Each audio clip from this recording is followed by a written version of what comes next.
Hello, have a very nice day. एक मुशर्रफ साहब थे, पाकिस्तान के डिक्टेटर। इंडिया वालों ने बुलाया था उन्हें टू विजिट इंडिया। दिल्ली घुमाया, फिर आगरा भी घुमाया, फिर उनको ये सुविधा भी दी कि वो यहाँ एक प्रेस कॉन्फ्रेंस करें। उस प्रेस कॉन्फ्रेंस में वो कहने लगे कि अगर हिंदुस्तान समझता है कि वो पाकिस्तान को डरा लेगा, तो पाकिस्तान ने भी कोई चूड़ियां नहीं पहनी हुई है। इस बात पर मैंने टिप्पणी की थी और भी बहुत सारे लोगों ने की होगी कि हमने तो कभी कहा ही नहीं कि पाकिस्तान ने चूड़ियां पहनी हुई है। आप बड़े बहादुर कौम हैं, आप क्यों पहनेंगे चूड़ियां? चूड़ियां तो औरतें पहनती हैं और आप औरतें हैं नहीं। खैर, बात आई गई हो गई। आई गई तो नहीं हुई, पर उसके बाद एक युद्ध सा थोप दिया था उन्होंने। अब कुछ दिन पहले पार्लियामेंट में होम मिनिस्टर साहब ये कह चुके थे 2 बार कि पीओके हमारा है और हम पीओके लेके रहेंगे।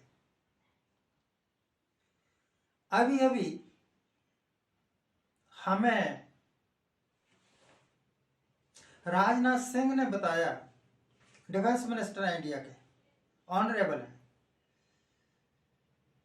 कि आप हैरान मत होइए कि आने वाले कुछ ही दिनों में अगर आपको पता लगे कि पीओके पर हमारा तिरंगा झंडा लहरा रहा है, हमने क्यों हैरान होना है भाई। और उसके 2 दिन बाद जो हमारे इंडिया के chief of the army staff है ना, उनका भी एक बयान आया। कहने लगे कि भारतीय सेना तो तैयार बर तैयार है, बस सिर्फ ऑर्डर की प्रतीक्षा कर रहे हैं। We are waiting for the order. जैसे ही ऑर्डर हुआ तो हम पीओके में दाखिल हो जाएंगे। मैं समझता हूं कि पीओके लेना अगर इतना ही आसान होता तो जिस तरह 71 में श्रीमती इंदिरा गांधी ने पाकिस्तान को 2 फाड़ कर दिया, एक बांग्लादेश बना दिया, अलग मुल्क एक पाकिस्तान तो था ही,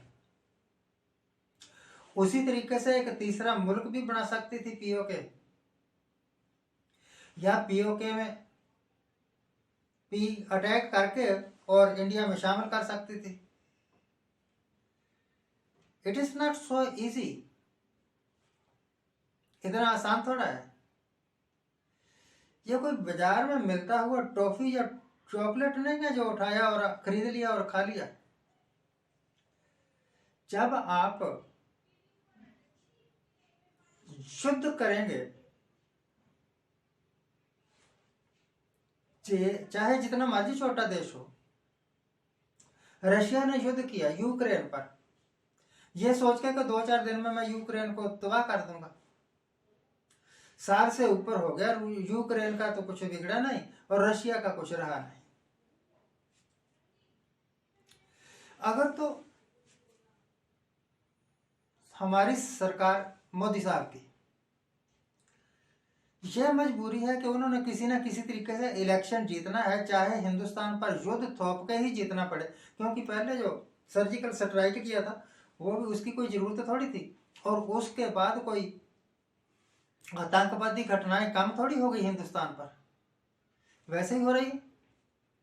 अभी कल परसों ही 4 जवान मारे गए हमारे, और ये खुद कहते हैं कि यह पाकिस्तान की शह पर हुआ है। अगर पाकिस्तान की शह पर आज भी 5 साल बाद हो रहा है तो सर्जिकल स्ट्राइक क्यों किया था?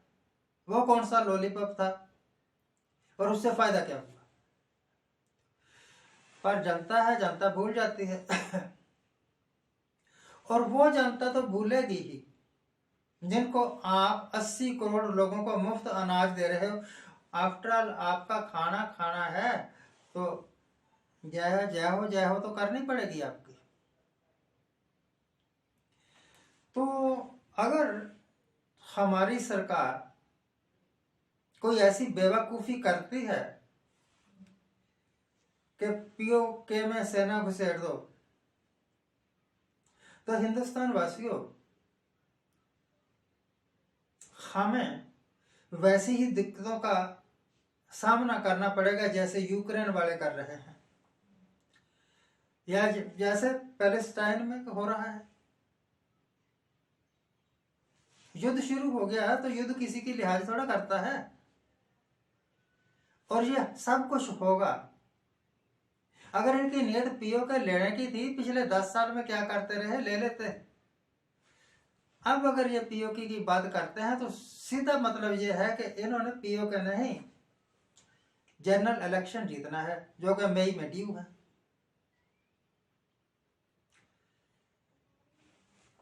तो अगर युद्ध होता है तब तो कांग्रेस वाले या राहुल गांधी या इंडिया वाले जितने मर्जी उल्टा सीधा बोले तो जीतना तो मोदी नहीं है, क्योंकि एक तो ताजा ताजा देशभक्ति का तड़का लगा होगा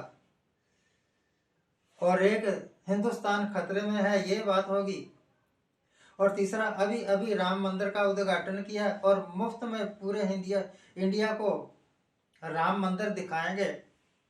राम मंदिर के उद्घाटन पर लाइव टेलीकास्ट किया जाएगा।